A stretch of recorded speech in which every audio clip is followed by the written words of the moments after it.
आज नया लेख है एक जो भावकर्ण नंबर 16 में प्रकाशित हुआ था।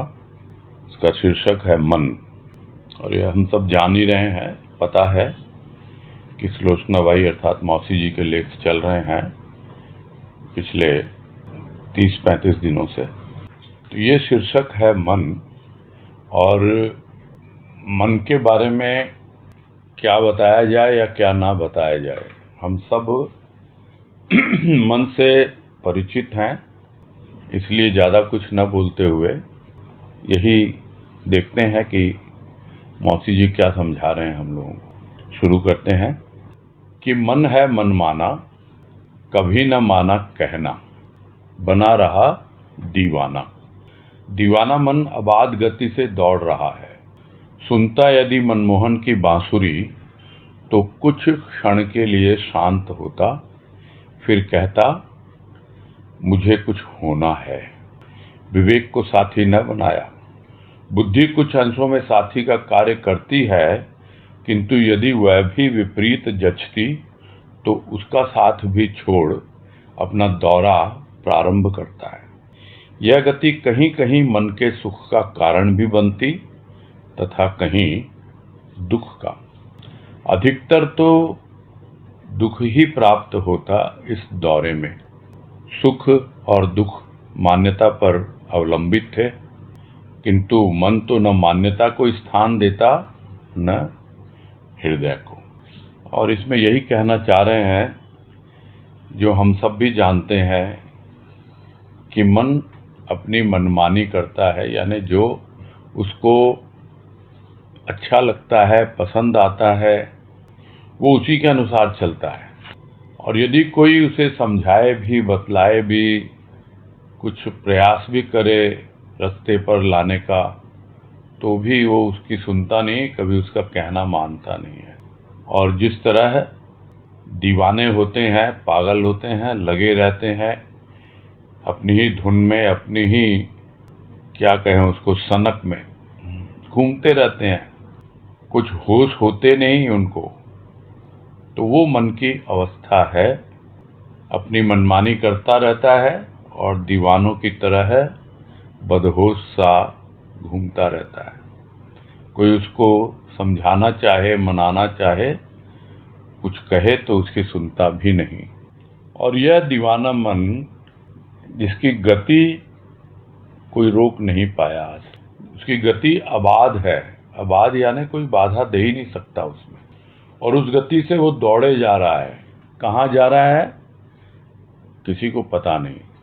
कहीं रुकता, कहीं ठहरता, कोई ऐसी जगह जहाँ पर उसे मनमोहन की बांसुरी सुनाई पड़ती, जहाँ पर उसे सद्गुरु की वाणी की वेणु सुनाई पड़ती, तो शायद कुछ क्षण के लिए उसकी गति में रुकावट आती, थोड़ा रुकता, शांत होकर सुनता, कुछ मगन होता, और अपने आप उसके भीतर से प्रेरणा उठती कि अरे क्या जीवन में बिता रहा हूँ, क्या यहाँ से वहाँ दौड़ रहा हूँ, अरे मुझे भी कुछ होना है, कुछ बनना है, मुझे आगे बढ़ना है, सही दिशा में जाना है।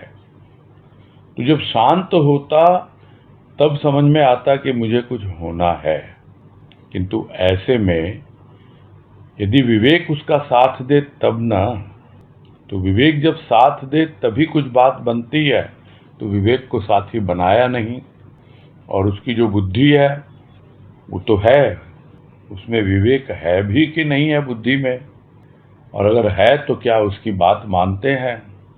तो मन की तो यह अवस्था है कि बुद्धि कुछ अंशों में उसको समझाने का प्रयास भी करती है, कुछ उसका साथ भी देती है।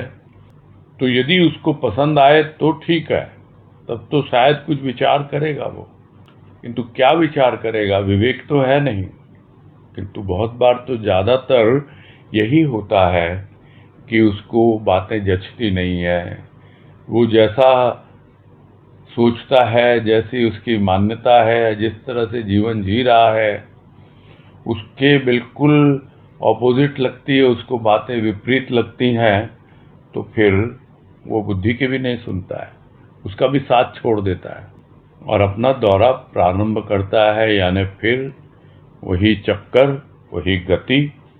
तो यह जो गति है उसकी, तो बहुत रेयरली होता है कि सही दिशा में गति हो और सुख का कारण बने। तो कहीं कहीं तो बन जाती है सुख का कारण कि किस दिशा में जा रहा है, थोड़ा बहुत उसे सुख भी मिल रहा है, लेकिन ज़्यादातर तो दुख का ही कारण बनती है।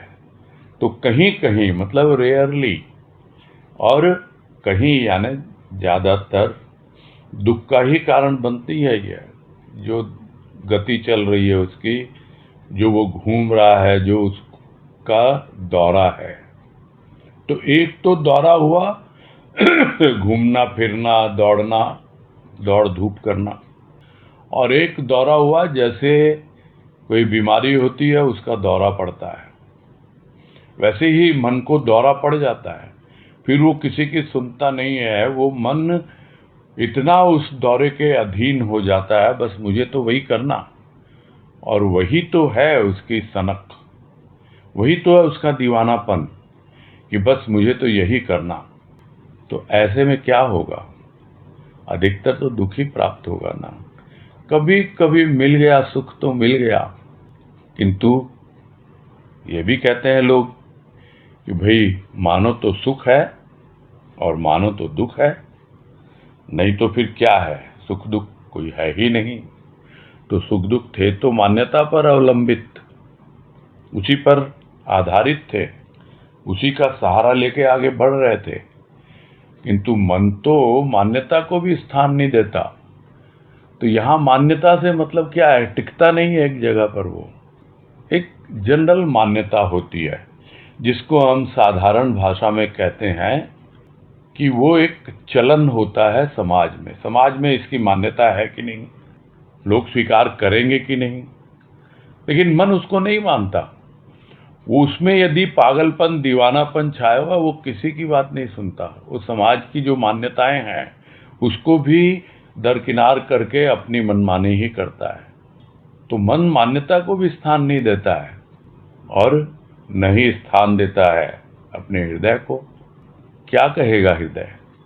हृदय तो खुद लहूलुहान है, परेशान है इस मन के कारण, टिक के बैठता नहीं, जहाँ रस मिलता है वहाँ रसपान करता नहीं, बस हर वक्त दौड़ता रहता है, छटपटाता रहता है, अशांत बना रहता है। तो ये अवस्था है मन की साधारण रूप में। आगे कह रहे हैं, अनुकूलता और प्रतिकूलता में ही सुख दुख अनुभव करने लगा। इन्हें अर्थात सुख दुख को खिलौने मान खेलता रहा और इनके भाव में ऐसा तल्लीन हुआ कि मालिक का ध्यान भी भूल गया। ये कल्पित विचारों के खिलौने थे जिनसे अवकाश पाना दुष्कर था। अपनी आभा मिटाता रहा इनके भाव में, फिर भी अपनी दौड़ नहीं छोड़ता, होड़ नहीं छोड़ता। जो उसको अनुकूल लग रहा है उसमें सुख मिलता है, अच्छा लगता है कि हाँ मन माफिक हो रहा है सब कुछ, तो बड़ा सुख अनुभव करता है। और जब मन माफिक नहीं होता, प्रतिकूल स्थिति आ जाती है या प्रतिकूल विचार आ जाते हैं जो उसको अपोज करते हैं, तो दुख का अनुभव करने लगता है। तो कभी सुख कभी दुख, कभी अनुकूलता कभी प्रतिकूलता, यही तो इसी झूले में तो झूलता रहा। और सुख दुख के झूले में वो इतना मगन हो गया और इन खिलौनों से ही खेलता रहा और इसमें ऐसा तल्लीन हो गया कि भाई कुछ बाहर तो निकलूं मैं, इस झूले को रोकूं तो सही, थोड़ा जमीन पे भी आऊं, देखूं जमीनी हकीकत क्या है। वो बस उसी में इतना झूला झूलते हुए सुख दुख में इनको खिलौने मान के इसी में खेलने में मगन हो गया और ना उसी में लीन हो गया कि कोई मालिक भी है, कोई भगवान भी है जो उस पूरी सृष्टि को चला रहा है, उसका भी कुछ ध्यान करना चाहिए। अरे कहीं बज रही है बांसुरी उसकी, कहीं उसकी वाणी, उसका भाव प्रवाहित हो रहा है, उसे भी सुनता, उसका ध्यान करता। नहीं, वो तो इन्हीं खिलौनों से खेलने में अनुकूलता प्रतिकूलता में ही उलझा रहा, सुख दुख में ही झूलता रहा। वो जानता नहीं कि ये तो कल्पना है उसकी, विचारों के खिलौने हैं ये, और इनसे छुट्टी मिलना, छुटकारा मिलना, अवकाश पाना बहुत कठिन है। नहीं जानता वो। तो होता क्या गया, जो भी उसके भीतर थोड़ी संभावना थी वो कम हो गई। थोड़ी बहुत जो उस पे चमक थी, एक उसकी आभा थी मन की, वो भी मिटती चली गई। किसके कारण? इन्हीं सुख दुख के खिलौनों में खेलते रहने के कारण, इनके भाव में रहने के कारण कि कभी सुख है कभी दुख है, समझ नहीं पाता है। इसीलिए तो दौड़ता रहता है, दौड़ता रहता है। और दौड़ता ही नहीं है, उसको दिखता है और भी कोई उसी तरह दौड़ रहा है। सब तो उसी चूहा दौड़ में लगे हुए हैं, जिसको अंग्रेजी में कहते हैं रैट रेस। कौन कहाँ जा रहा है किसी को पता नहीं। वो दौड़ रहा है तो मैं भी दौड़ रहा हूँ। वो बचपन में एक कहानी पढ़ी होगी आप लोगों ने भी, कि जंगल में सब दौड़ रहे हैं, क्या हो गया क्या हो गया, बोला आसमान गिर गया, आसमान गिर गया, भागो भागो। सब जितने भी वो हैं जानवर वो भाग रहे हैं, खरगोश बिल्ली से लेकर के जितने भी लोमड़ी सियार सब। इतने में भी एक समझदार जो था बोला, किसने पहले कहा कि आसमान गिर गया? बोला इस मुर्गे ने कहा। तो मुर्गे ने कहा, बोला कहाँ देखा तुमने आसमान को गिर? बोला मैं वहां पे पेड़ के नीचे था, तभी मैंने देखा आसमान गिरा। बोला चलो वहां पर। तो देखा पेड़ के ऊपर से पत्ता गिरा और वो भागने लगा। तो एक भागा तो सब भागने लग गए, कोई दिमाग लगाता ही नहीं। ये तो कोई आता है एक विरला कि क्यों दौड़ रहे हो भाई? बोला वो दौड़ रहे हैं, हम भी दौड़ रहे हैं। जरा शांत होके देखो क्या हुआ, इस दौड़ के पीछे वजह क्या है, उसको देखो। नहीं, बस दौड़ता है, औरों से होड़ करने में लग जाता है, कंपटीशन करने लगेगा। वो मुझसे आगे कैसे निकल गया, मैं उससे आगे निकलूंगा। तो ये एक अवस्था रहती है जीवन में, जिसमें वो हमेशा सुख दुख में ही खेलता रहता है। आगे है, खिलौनों का भी मोह हो जाता है खेलते खेलते। ये सुख दुख के भाव भी संस्कार के रूप में मन पर ऐसे जम जाते कि इन्हें छोड़ना तथा इनसे निवृत्त होना कठिन हो जाता है। मोह वस्तु का होता है तथा संस्कार प्रकृतिगत कृत्यों से अपने आप जमते ही रहते हैं। वस्तु का छोड़ना तो आसान है, किंतु संस्कारों का त्याग सहज स्वभाव से नहीं हो पाता। कहीं कहीं वस्तु भी जो मोह का रूप धारण कर लेती, उसे भी मनोबल से अथक परिश्रम के साथ छोड़नी पड़ती है। इसे ही दूसरे शब्दों में साधना कही गई है। किंतु फिर भी जड़ समूल त्याग हो पाता है या नहीं, कहना कठिन है। आजीवन साधना की, अंत में भीतर छिपी हुई भावना ने रूप धारण किया तो घबरा उठा है साधक।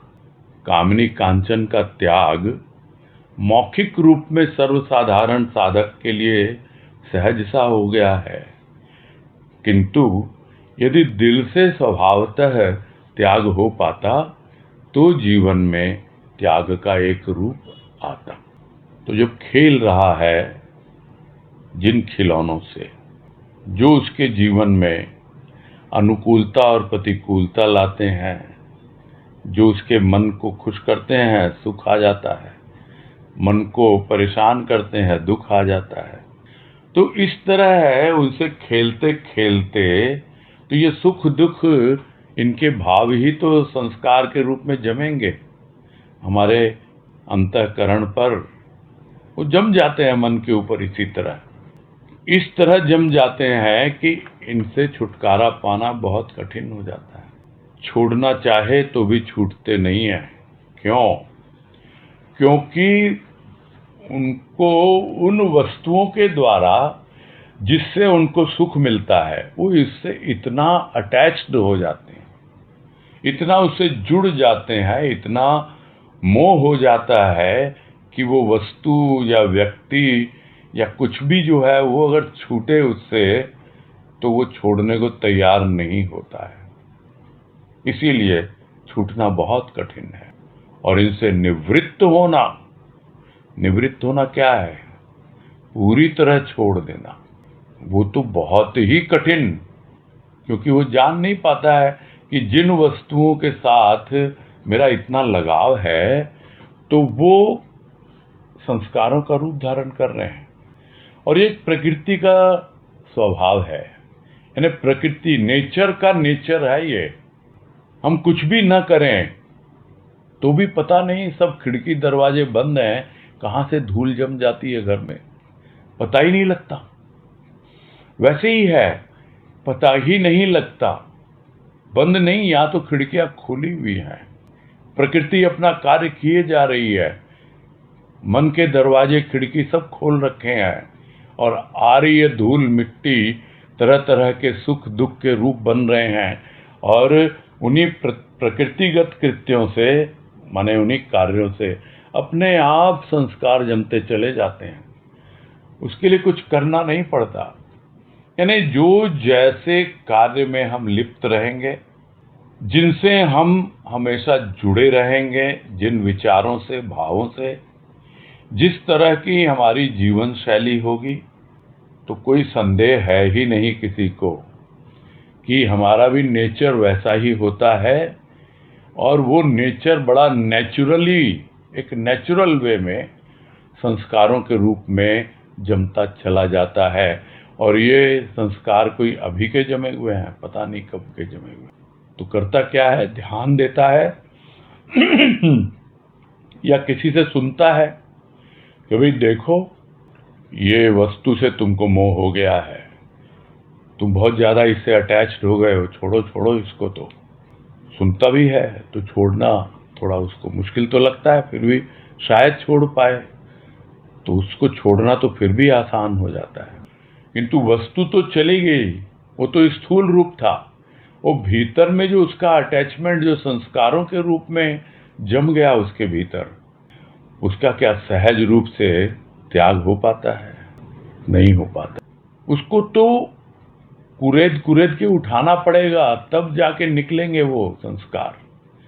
तो लोग करते क्या है? वस्तु छोड़ देते हैं, किंतु उसके प्रति जो मोह है, जो संस्कारों के रूप में जम गया है भीतर, वो सहजता से दूर नहीं होता। तो बहुत से लोग क्या करते हैं कि जो मोह का रूप भी आ जाता है, उसके भीतर भी वो अपना मनोबल लगाते हैं, और मनोबल लगाते हैं और खूब परिश्रम करते हैं उससे अपने मन से निकालने के लिए। तो क्या है वो परिश्रम? उसी को तो साधना कहते हैं।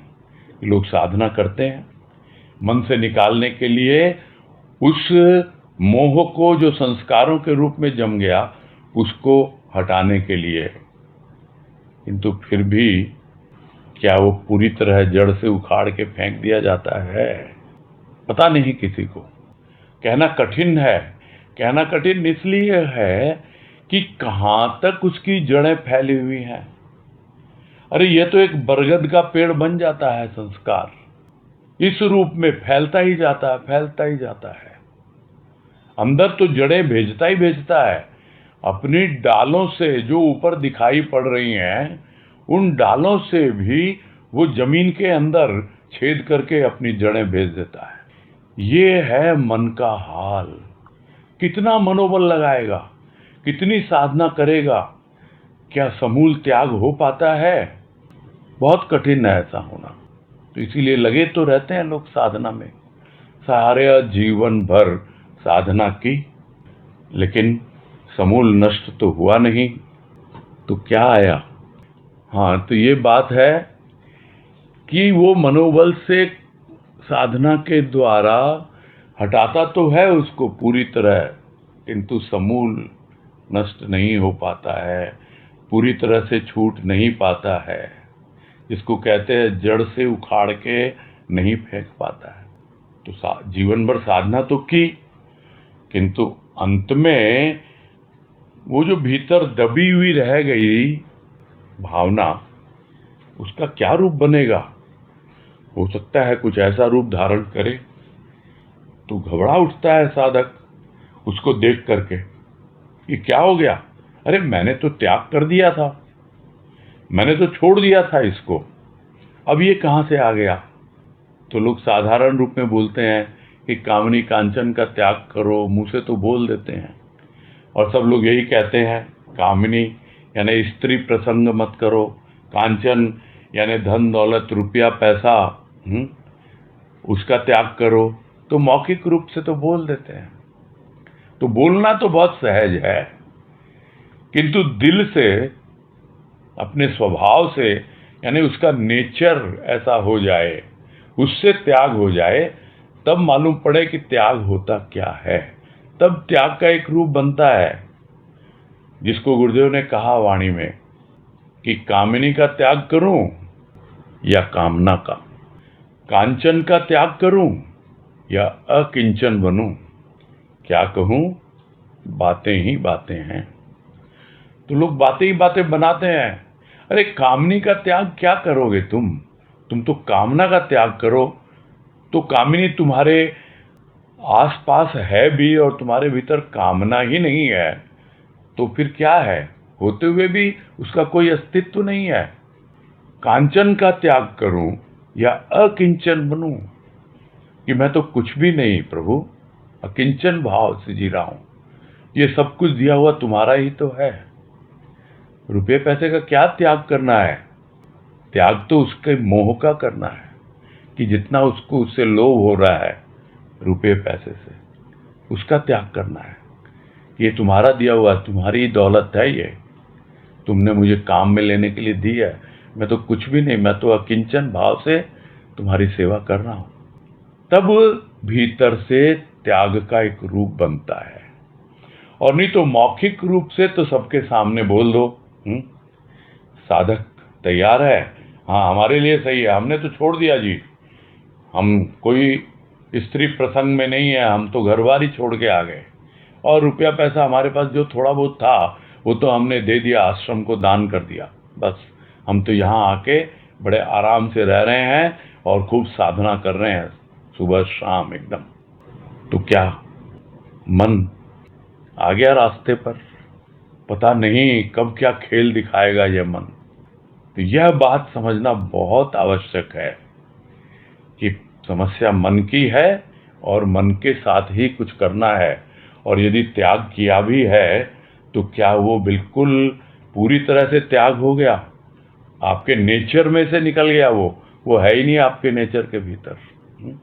तब जाकर के हमको समझ में आएगा कि हाँ भाई, जीवन में त्याग जो हम बोल रहे हैं बार बार, हमने ये छोड़ दिया, हमने वो छोड़ दिया, वस्तु को नहीं छोड़ना, उसके भीतर जो हमारा अटैचमेंट है वो छूटना चाहिए।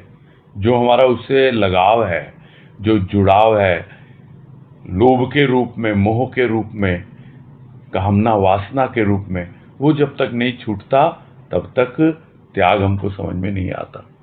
आगे कह रहे हैं, त्याग का उपभोग महान। साधक कहां तक साधना को अपनाएगा? त्याग में भोग हो रहा है और भोग में योग।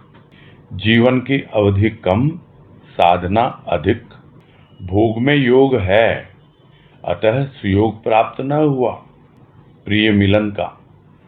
तो अविनाशी मन चक्कर काटता हुआ पुनः नवीन कलेवर धारण कर आ पहुंचता है धरा पर। त्याग में भोग तथा भोग में योग, इनकी व्याख्या संत जन करते सरल चित्त से स्पष्ट शब्दों में। रहस्य उनके लिए रहस्य नहीं रहता, जीवन का रस बन जाता। इसे अर्थात रस को ही वाणी के द्वारा व्यक्त करते हैं और तृषित तथा अशांत व्यक्ति भाव के रस को वाणी के द्वारा व्यक्त होते हुए का पान करते हैं, चातक पक्षी की तरह उनकी भावना चातक बन सदा लालायित रहती है उस रस के लिए। बाद में तो बहुत सी बातें हैं जो हम सब जानते हैं। इस पैराग्राफ के शुरू में 2-4 बातें ऐसी आई हैं जिसको हम समझने का प्रयास करेंगे। वो पहला जो वाक्य है, ये इन्वर्टेड कॉमा में है कि त्याग का उपभोग महान। तो कहीं सुना होगा मौसी जी ने या पढ़ा होगा कि त्याग का उपभोग महान, इसीलिए उसको इन्वर्टेड कॉमा में रखा गया है। इसका भाव यही बनता है कि यदि तुमने जीवन में नेचुरल वे में त्याग कर दिया, अपने नेचर से निकल गया, वो है ही नहीं, अब मेरे लिए बहुत सहज है उस त्याग को जीवन में धारण करना, यानी मेरे लिए त्याग बहुत सहज हो गया, स्वतः हो रहा। अब तो उसका आनंद उठाओ। आनंद यह उठाओ कि देखो कितनी सहजता से मैंने ये त्याग कर दिया, और वो जो उपभोग है वही महान है। नहीं तो लोग किसका भोग करते हैं, किसका उपभोग करते हैं? भोग का। जो भोग्य वस्तु है यानी भोगने योग्य है उसी में लगे रहते हैं। वो जो त्याग हो गया उसका उपभोग नहीं करते कि देखते हैं, देखो मैंने एक बड़े आराम से बड़ी सहजता से उस त्याग को अनुभव करो, ताकि आपको पता लगे कि आपने कितना सहज रूप से इतना बड़ा त्याग किया है। तो इस वाक्य का तो यही भाव समझ में आ रहा है। नहीं तो फिर कहाँ तक कितनी साधना करेगा साधक? अरे जो छूट गया उसके बारे में कम से कम अपने आप को धन्यवाद दो, उसको एंजॉय करो कि देखो हाँ मुझसे छूट गया ये। इसमें मेरी कोई भी बड़ाई नहीं है, मेरी कोई साधना नहीं है। नहीं तो साधना को अपनाया, कहाँ तक साधना को अपनाएगा साधक? क्योंकि हो क्या रहा है, त्याग में भोग हो रहा है और भोग में योग हो रहा है। ये भी इन्वर्टेड कॉमा में है। अब इसको तो बहुत ढंग से हम समझ सकते हैं, अनेकों रूप हैं इसमें सूक्ष्म के छिपे हुए, और इसको संक्षेप में हम इतना ही समझें, फिर आगे जो बोलना चाह रहे हैं वो हम समझेंगे क्या कहना चाह रहे हैं। पहले ये भी इन्वर्टेड कॉमा में है, इसको समझने का प्रयास करते हैं कि त्याग में भोग हो रहा है और भोग में योग, यानी ये 3 जो अवस्थाएं हैं, एक है त्याग, एक है भोग और एक है योग। ये तीनों अवस्थाएं एक दूसरे से जुड़ी हुई हैं, और बल्कि ये कहा जाए एक दूसरे पर आधारित है। और इसको हम बहुत सिंपल एग्जाम्पल से समझने की कोशिश कर सकते हैं कि कोई त्याग किसका करेगा? त्याग उसी का करेगा जिसका भोग किया है। जिस तरह हम प्राकृतिक रूप से मलमूत्र का त्याग करते हैं, तो हमने कुछ न कुछ अन्न जल इत्यादि का भोग किया है, तभी तो वो त्याग होगा। यदि हम कुछ खाए नहीं पिए नहीं तो क्या मलमूत्र का त्याग होगा? तो जो हमने भोग किया है उसी का त्याग कर सकते हैं। यह अलग बात है कि उसका रूप बदल जाता है, वो वैसे का वैसा वो त्याग नहीं होता है। वो भोजन जिस तरह है उसका रूप बदल जाता है। जब भोग किया था अलग रूप था, और जब त्याग हुआ उसका तो उसका अलग रूप है। अब आता है योग। योग जो है बीच की अवस्था है। योग का मतलब जुड़ना। जब तक उस भोजन का हमारी जिह्वा के साथ योग ना हो तो क्या हम उसका भोग कर पाएंगे? क्या हम भोजन खा पाएंगे यदि वो हमारे मुंह में ना जाए? तो किससे योग हो रहा है? हमारी जिह्वा से। क्यों हो रहा है? क्योंकि हम उस भोजन का भोग लगा रहे हैं, भोग रहे हैं, उसको खा रहे हैं। तो भोग के साथ योग और फिर त्याग। तो यह एक दूसरे पर आधारित है। तो इस तरह त्याग में भोग हो रहा है और भोग में योग हो रहा है। तो यह वाक्य हमें स्पष्ट हो जाता है। तो यह तो एक कंटिन्यूअस प्रोसेस, नेचुरल प्रोसेस है, किंतु हमारे जीवन की अवधि कैसी है? बहुत थोड़ी सी है, और हमने अपने सिर पे बोझ बहुत ले रखा है साधना का। हमको ये साधना करनी है, हमको ये साधना करनी है। तो क्या अपने जीवन को देखें, हम तो अभी भी भोग में ही लगे हुए हैं। अवधि कम है, साधना अधिक है, हम ध्यान ही नहीं देते। अरे कौन उसमें माथा पच्ची करे भाई, हम तो लगे हुए हैं, हम तो भोग में ही योग है हमारा। तो इसलिए हमारे जीवन में वैसा कोई सुयोग ही नहीं आता, कोई बैठता ही नहीं हिसाब किताब कि हमारे प्रिय से हमारा मिलन हो। और ये हमारा जो मन, जो कभी जिसका नाश होता ही नहीं, वो चक्कर काटता ही रहता है। इस जन्म में तो चक्कर काट ही रहा है, दौड़ता जा रहा है, फिर जाएगा, फिर चक्कर काट के नया जीवन लेके नवीन कलेवर धारण करके फिर आएगा धरा पर। क्यों? क्योंकि उसका योग तो अभी भोग में है, वो योग को समझा नहीं उसने अभी, इसलिए उसे वो सुयोग नहीं प्राप्त होता है और फिर आ जाता है इस धरा पर, और ये चलता चला आ रहा है। तो यह त्याग में भोग तथा भोग में योग, इसकी व्याख्या जो है करते हैं संत जन, बड़े सरल चित्त से, एकदम सिंपल भाषा में स्पष्ट शब्दों में बतलाते हैं कि हाँ भाई, किस प्रकार से त्याग से भोग जुड़ा हुआ है और भोग से त्याग जुड़ा हुआ है, और इन दोनों के मध्य में आ जाता है योग। फिर ये रहस्य नहीं रहता कि क्या भाई गोरख धंधा है, लोग करते हैं त्याग करो त्याग करो। अरे आप तो योग को समझ लो, तो आपके लिए भोग भी सहज हो जाएगा और त्याग भी सहज हो जाएगा। तो फिर रहस्य नहीं रहता और जीवन बिल्कुल रसमय हो जाता है। तो वो रस कौन सा है? तो कहना ना होगा, वो रस है भाव का रस। तो वो भाव का रस जब आता है, तब जाकर के रहस्य उद्घाटन होने लगता है, रहस्य खुलने लगता है। और संतों की वाणी में वो भाव का रस हमेशा बहता रहता है, रिश्ता रहता है, टपकता रहता है, और उसी के द्वारा, अपनी वाणी के द्वारा व्यक्त करते हैं वो। और जो भी, जिनको भी उस रस की प्यास है, जो भी अशांत मन लेकर घूम रहे हैं, ढूंढ रहे हैं कोई ऐसा स्थान, कोई एक ऐसा व्यक्ति जो अपनी अशांति से परेशान है, तो उसको भाव के रस के द्वारा अपनी वाणी से व्यक्त करते हैं। और जो व्यक्ति है, अशांत व्यक्ति, तृषित व्यक्ति, यानी जो प्यासा है, जो बिल्कुल एकदम घबराया हुआ, बिल्कुल परेशान है, जब उसके भीतर प्रवेश करता है वो रस, तो जिस तरह चातक पक्षी होता है कि कब वो समय आएगा।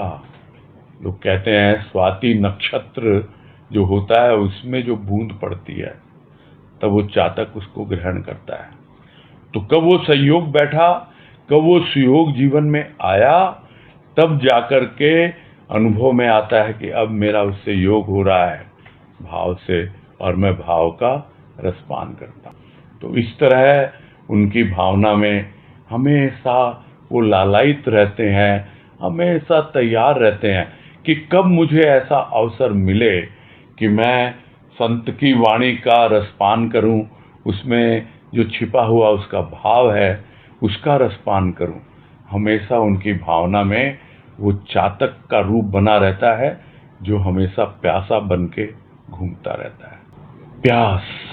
प्यास जग जाती है ना जिस दिन, तब चातक बन जाता है और फिर सहने लगता है उस प्यास को कि अब मेरी प्यास बुझी, लेकिन पूरी तो बुझी नहीं, और बुझी, हाँ बुझी, और जितना भाव से योग होता जाता है, जितना जुड़ता जाता है, सहज हो जाता है उसके जीवन से जो कुछ भी निरर्थक है उसका त्याग होना। और फिर वो इतना उपभोग करता है अपने जीवन को, इतना उसे अच्छा लगने लगता है अपने ही भाव विचार, अपना जो जीवन, तब उसको पता लगता है कि वास्तव में किस तरह सहज रूप से योग के द्वारा भोग और त्याग जीवन में उतर जाते हैं। उसकी भावना हमेशा लालायित रहती है उस रस का पान करने। आगे है, ये सारे खेल मन के हैं, कुछ चेतन मन के, कुछ अवचेतन मन के। चेतन मन के चक्कर का आभास होता कुछ कुछ विचारों की गति के अनुसार, और अवचेतन मन तो किस समय उद्वेलित होता इसका आभास मात्र भी नहीं होता। मन की चंचलता देखकर बड़े बड़े घबराते और बड़बड़ाते नजर आते इसकी दुष्टता पर। यह तो मन है, किसी को क्यों सुनने वाला, सुनता है उसकी कुछ कुछ जो इसे प्यार देता है। अनेक तो इसे बुरा भला ही कहते आए, तो इसने भी अर्थात मन ने कब छोड़ा उन्हें। प्यार और दुलार के साथी अनेक, डांट और फटकार के साथी असहाय। तो जो भी बातें करी जा रही हैं वो सब मन से ही संबंधित हैं, जिसे कहा जाता है कि मन ही तो बंधन और मोक्ष का कारण है।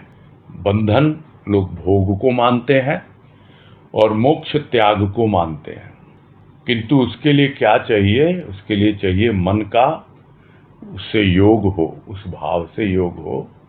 भाव योग को अपनाए तब अपने आप ही बंधन छूटते जाते हैं मन के, और सहज रूप से मोक्ष की ओर यानी मुक्ति की ओर बढ़ता चला जाता है।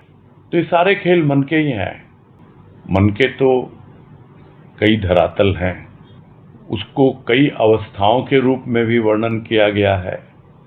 यहाँ पर मन की दो अवस्था की बात हो रही है, और वो है चेतन मन और अवचेतन मन, जिसको हम अंग्रेजी में कहते हैं कॉन्शियस माइंड और सबकॉन्शियस माइंड।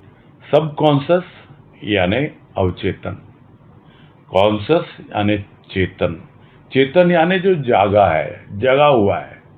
अवचेतन जो जगा हुआ नहीं, यानी शरीर जागा हुआ नहीं है उस वक्त, और मन पूरा अंदर में है जो स्वप्न दिखलाता है।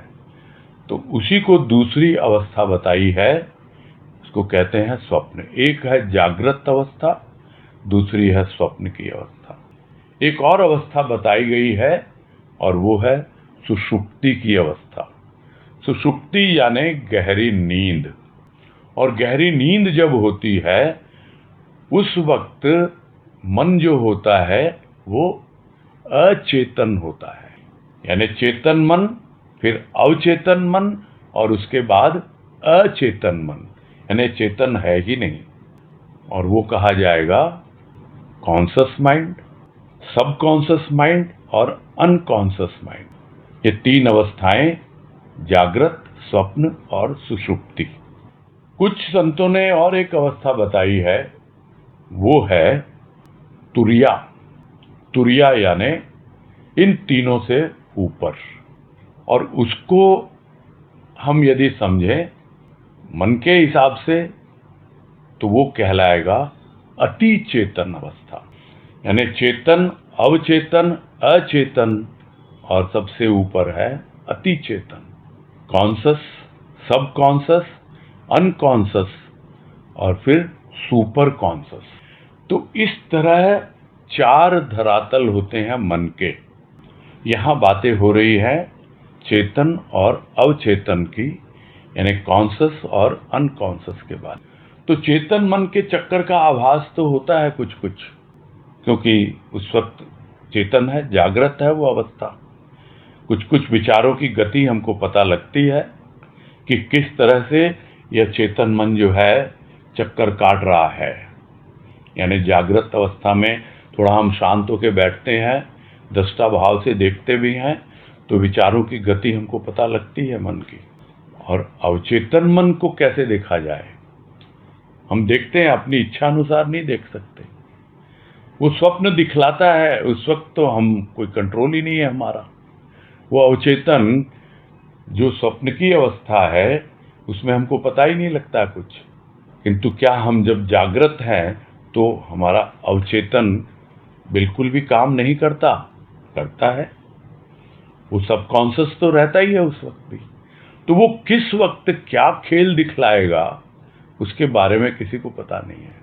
और यही कहा जाता है कि हमारे जितने भी संस्कार हैं, इस जन्म के ज़्यादा और पूर्व जन्म के भी कुछ कुछ, वो सबकॉन्शियस माइंड में रहते हैं। जो अनकॉन्शियस माइंड है, अचेतन मन है, वहाँ पर तो कितने दबे हुए हैं संस्कार, उसका पता तो उसी को लगता है जो अति चेतन हो जाता है। यानी अति चेतन अवस्था के द्वारा ही अचेतन से पार पाया जा सकता है। नहीं तो साधारण प्राणी तो चेतन और अवचेतन के बीच में ही घूमता रहता है।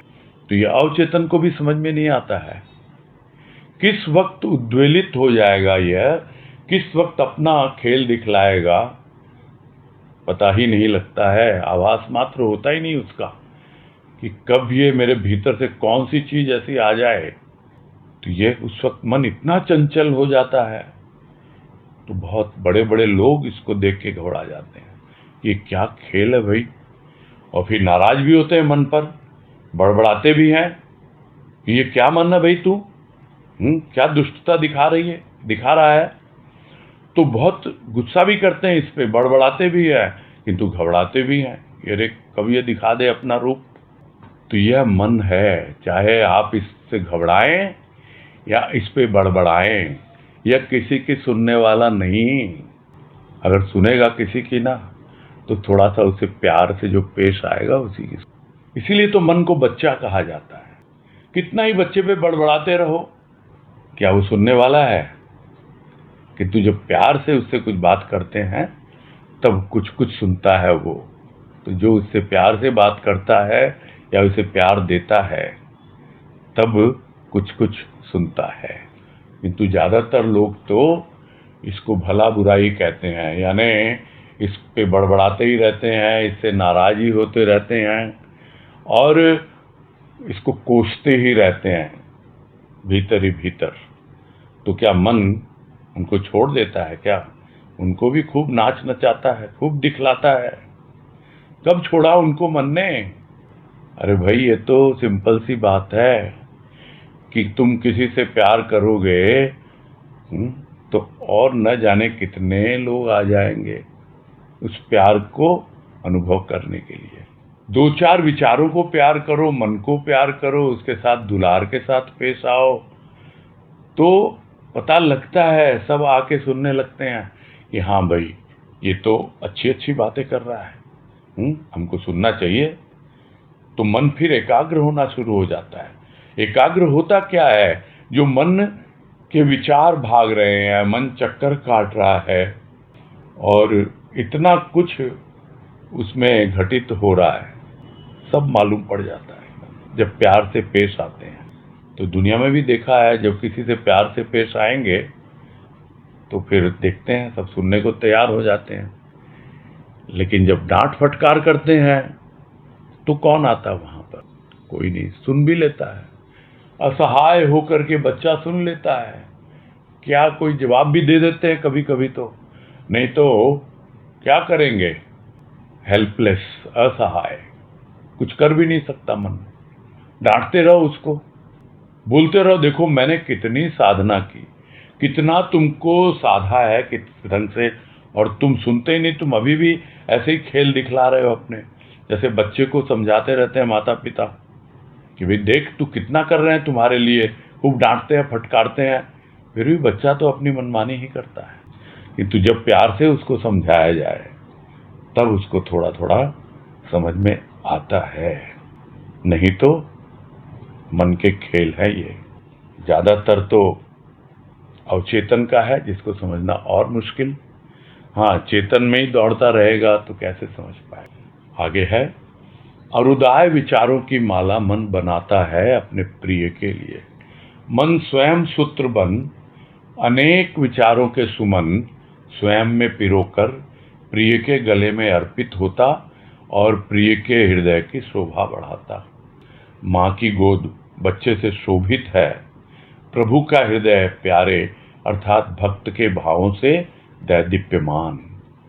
सुमन फिर भी मुरझाते हैं किंतु सूत्र ज्यों का त्यों है।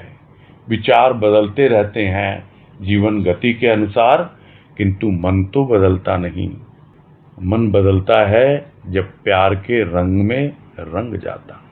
तो एक मन तो वो है जो डांट फटकार सुनता है, और एक मन वो है जो प्यार के रंग में रंग रहा है।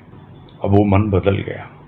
अब वो लगातार विचारों की माला न बनाता रहता है, कुछ न कुछ कि मैं क्या अर्पित करूं। यहाँ शब्द लिया गया अरुदाय, इसका कोई शब्दार्थ तो मिला नहीं मुझे। भाव यहाँ पे यही समझ में आ रहा है कि वो लगातार अनवरत अपने विचारों के द्वारा कुछ न कुछ बनाता रहता है अपने प्रिय को अर्पित करने के लिए, जैसे माला गूंथ रहा हो। तो मन खुद तो बन गया एक धागा, एक सूत्र, और जो उसके छोटे छोटे विचार हैं, भाव हैं, उनको फूलों के रूप में उस धागे में पिरो करके अपने प्रिय के गले में यानी अपने प्रभु को अर्पित करता है, और वो गले में ले करके पहन के वो शोभा बनती है उसकी, प्रिय के हृदय की शोभा बढ़ाता है। प्रिय भी प्रसन्न होता है कि देखो इतने सुंदर सुंदर विचार हैं ये, अब इसके विचार कहाँ से निकल रहे हैं? मन से। लेकिन ये मन अब सुमन है, सुमन से सुमन निकल रहे हैं, और वो मन के सूत्र में पिरो करके विचारों को अपने प्रभु के हृदय की शोभा बढ़ा रहा है। वो माँ है। जिस तरह माँ की गोद में बच्चा आ जाए, जिसको बोलते हैं ना गोद भर गई, अब वैसे ही है प्रभु का हृदय। उसमें जब आ जाए प्यारे के भाव, अपने भक्त के भाव, कितनी प्रसन्नता होती है उस माँ को, उस प्रभु को। तो अपने प्यारे भक्तों का भाव वही प्रभु के हृदय में हमेशा दैदीप्यमान रहता है, यानी प्रकाशित रहता है। फूल तो फिर भी मुरझा जाएंगे, देखते हैं मुरझा जाते हैं, किंतु उसका जो धागा है वो ज्यों का त्यों रहता है। वैसे ही है, विचार पुराने पड़ जाएंगे, किंतु वो मन रूपी सूत्र, वो धागा, वो तो ज्यों का त्यों रहता है। विचार बदलते रहते हैं, पुराने पड़ते हैं भाव विचार, नए फिर आते हैं। यही तो जीवन की गति है, बदलते रहते हैं जीवन की गति के अनुसार। किंतु मन जो एक बार अर्पित हो गया प्रभु के गले की माला बनकर, सूत्र बनकर उसकी शोभा बढ़ाने लग गया, वो नहीं बदलता है। क्यों नहीं बदल रहा? क्योंकि वो अपने प्रिय के प्यार के रंग में रंगा हुआ है। उसका प्रेम, उसका भाव, वही उसका जीवन है। अगर रूप बदलते हैं तो सिर्फ और सिर्फ भावों का रूप बदलता है। रंग बदलता है तो सिर्फ प्यार का रंग बदलता है, और वो सब उन फूलों के ही रंग हैं, रूप हैं, जो पिरो पिरो कर मन के सूत्र में वो अपने प्रभु के गले में अर्पित करता रहता है। ये है ऐसे मन की अवस्था जो पूरी तरह प्रभु को समर्पित। बस यही पूरा कर। हाँ तनुश्री बोलो। प्रणाम भैया। हाँ बोलो। हरिओम। ये जो बात है आज की, मतलब बलपूर्वक जो त्याग किया जाता है उसको साधना का नाम दिया जाता है, लेकिन वास्तविक त्याग तो दिल से होता है जब करते हैं। तो एक्चुअली मतलब हम जैसे जो कार्य करते रहते हैं उन्हीं के संस्कार जमते रहते हैं, और फिर हम बार बार उन्हीं की आवृत्ति होती रहती है। तो एक्चुअली अगर हम इस साइकिल को ब्रेक करना चाहें तो मतलब फोर्स तो ये बोला कि बलपूर्वक तो नहीं होता, तो कब तक वेट करें कि मतलब कितना अपना एफर्ट करें कि हम अपने समझाने की कोशिश कर लें कि यार की जीवन की अवधि थोड़ी है, मतलब तब हम ये रियलाइज करें कि अब ये हमारे बस का नहीं है और हम उसको ही सौंप दें। नहीं, जितना अर्लीस्ट अपॉर्चुनिटी पे प्रभु को सौंप दो इस मन को, और उसके प्रेम और भाव के रंग में रंग जाओ। वो तो बता दिया ना, अंत में तो यही बातें हुई ना। आज जो पैराग्राफ लास्ट में हुआ उसमें यही बातें आई हैं। तो जो मन प्रभु के रंग में रंग जाता है तो अपने आप ही धीरे धीरे सब कुछ उसका सहज रूप में छूटता चला जाता है, क्योंकि उसका योग हो गया उसके साथ। अब उसके लिए भोग भी सहज है और त्याग भी सहज है। तो असली चीज जो है बीच में वो है योग। जब प्रभु से योग हो गया, उसके भाव से, उसके प्रेम से योग हो गया, उससे जुड़ गया, तब अपने आप ही मन धीरे धीरे संस्कारों से छुटकारा पाने लगता है। उसका चेतन अवचेतन वो तो बहुत जल्दी प्रभावित होने लगता है। यानी कॉन्शस और सब कॉन्शस माइंड, उसमें जो आता है डिफरेंस वो तुरंत मालूम पड़ता है।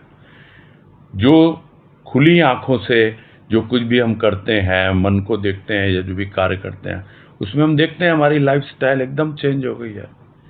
और यहाँ तक कि जब सोते हैं, नींद में भी देखते हैं, पहले हमको कैसे स्वप्न आते थे जो अवचेतन मन दिखलाता था, और बाद में उन स्वप्नों का रूप भी बदल जाता है, अलग रूप दिखलाता है मन। तो इस तरह मालूम पड़ता है कि हाँ भाई, हम सही दिशा में आगे बढ़ रहे हैं। जो कुछ भी त्याग होना है वो हो रहा है।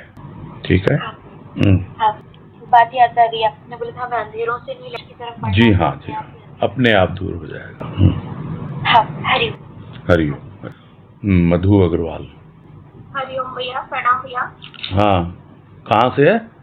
भैया मैं जयपुर से हूँ। अच्छा, बोलिए। भैया आपने बोला था ना कि हमें जीवन को देखना है, वो तो अभी आपने बता ही दिया, लेकिन हमें साधना में लगना है। तो भैया ये साधना के बारे में थोड़ा सा और इलॉबरेट करो ना, समझ में नहीं आता। सब लोग बोलते हैं साधना करो साधना करो, तो भैया थोड़ा कम समझ में आता है साधना मतलब कैसे, क्या करें? नहीं, यहाँ तो ये बात अभी नहीं आई है साधना करो।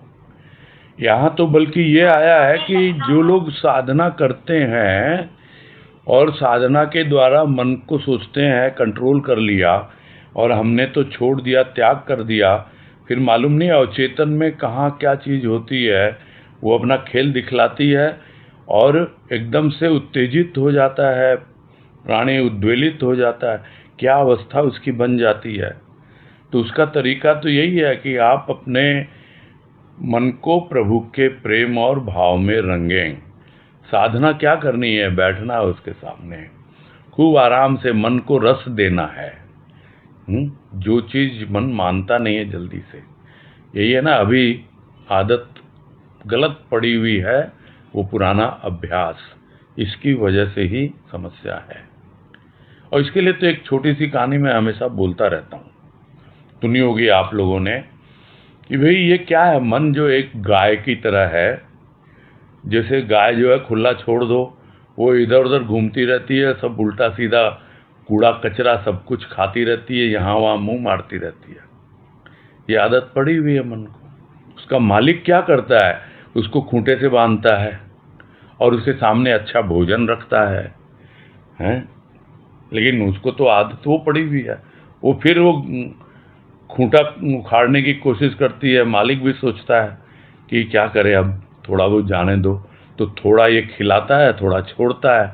ऐसे करते करते धीरे धीरे जब अभ्यास मन को हो जाता है, तो वो खूंटे से बंधे रहने में उसको अच्छा लगता है कि हाँ भाई, अब मन को एक खूंटा मिल गया, उसे बंधा हुआ है, और मालिक अपने आप उसको भोजन दे रहा है, पौष्टिक और स्वादिष्ट, और अपने आप ही उसका मन पुष्ट होता चला जा रहा है। तो ये होती है सिंपल सी बात मन को मनाने की, है ना।